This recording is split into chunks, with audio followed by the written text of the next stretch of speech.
It's now 2021, and more people are getting into vlogging or into videography in general.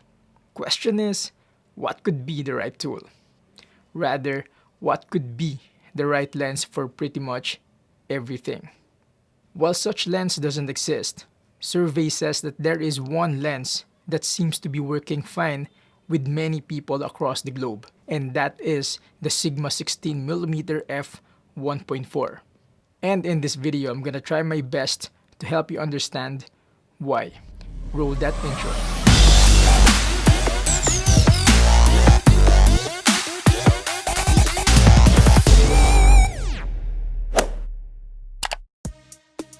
Before I start, allow me to greet you. Happy New Year. I hope we're all pumped up to do better this year. Without further ado, let's dive right into the topic. Reason number 1, reliable autofocus. For both face detection and object tracking, the 16mm gets the job done quickly and accurately. However, I was expecting that it will be better than the 30mm because that's what they say. Could be, but not that significantly for me.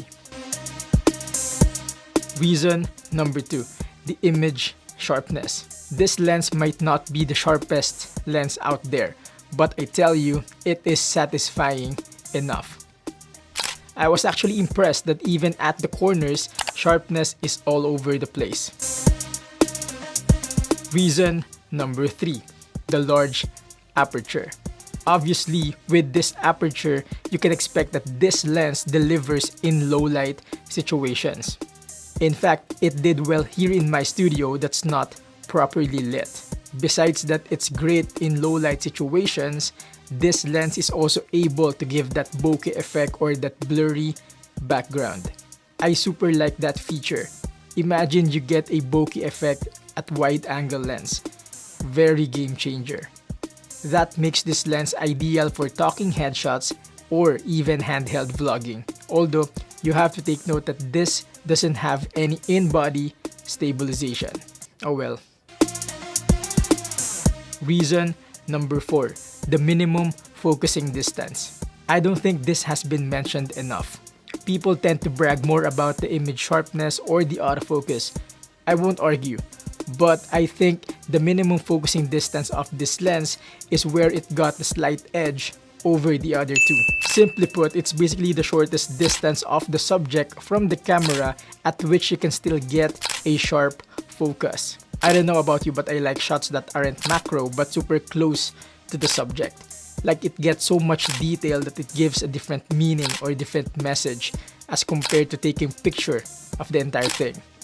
And I couldn't do it with my 30mm. I doubt that I'll be able to do that with the 56mm either. With this lens, I could get super close to the subject and still able to nail that perfect focus. Very nice. Reason number 5, its focal length. I think this is the main reason why this lens is a crowd favorite. The 16mm covers most, if not all, of the majority needs. The 16mm covers most, if not all, of the needs of the majority. Like for photography in general, having a wide-angle lens gives me more of what's happening around me. Hence, this lens is ideal for street, landscape, and even architectural photography. If the 30mm offers a more realistic field of view, the 16mm leans towards a more creative perspective of things. If the 30mm offers a more realistic field of view, the 16mm leans towards the creative perspective of things.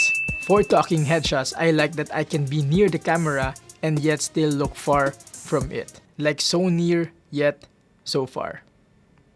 Does that make sense? Anyway, since I can be near the camera, it also gives me the option to use an on-camera mic for quick and less complicated setup.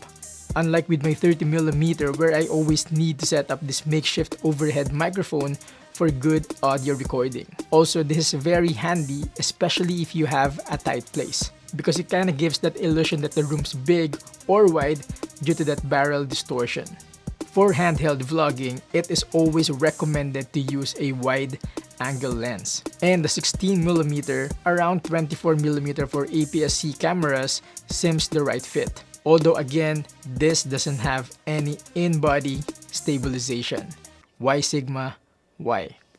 For cinematic videos or videography in general, though I prefer a natural field of view, this lens isn't bad at all.